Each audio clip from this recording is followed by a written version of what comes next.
Hello guys, এখন আমি আমার কলা গাছ থেকে কলা কাটতেছি। দেখেন, কলা ছড়িটি বেশ বড়, এর ওজন অনেক।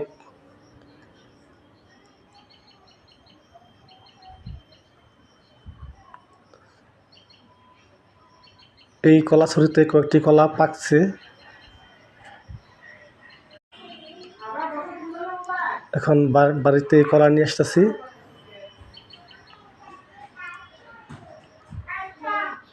এখন কলা ছড়া থেকে আলাদা করে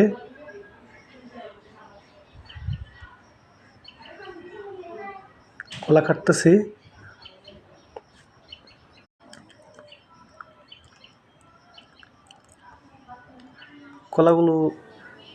কলা ছড়া থেকে সাবধানে কাটতেছি যাতে কোনো কলা নষ্ট না হয়।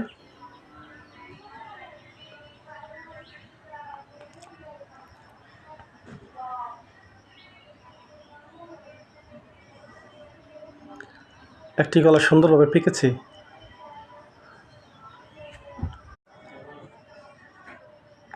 দেখেন কীভাবে কলা কাটতেছি। কলাগুলো এইভাবে কাটতে হয়। তারপর কলাগুলো আলাদা আলাদা রাখতে হবে।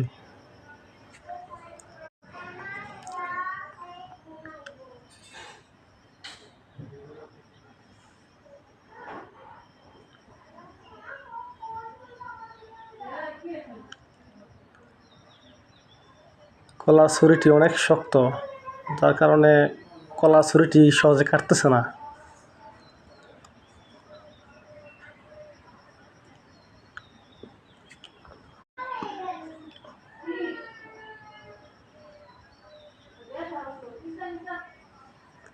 কলার ছুরিটি প্রায় কাটা শেষ।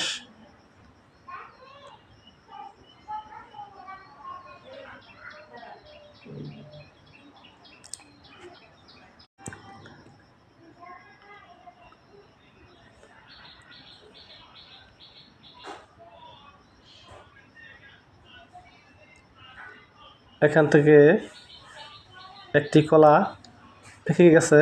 এই পাকা কলাটি আমার বড় মেয়েকে খেতে দিয়েছি।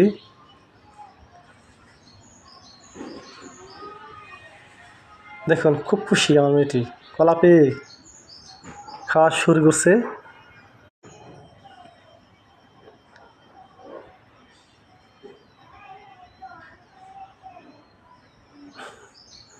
অনেক খুশি, হাই জানালো।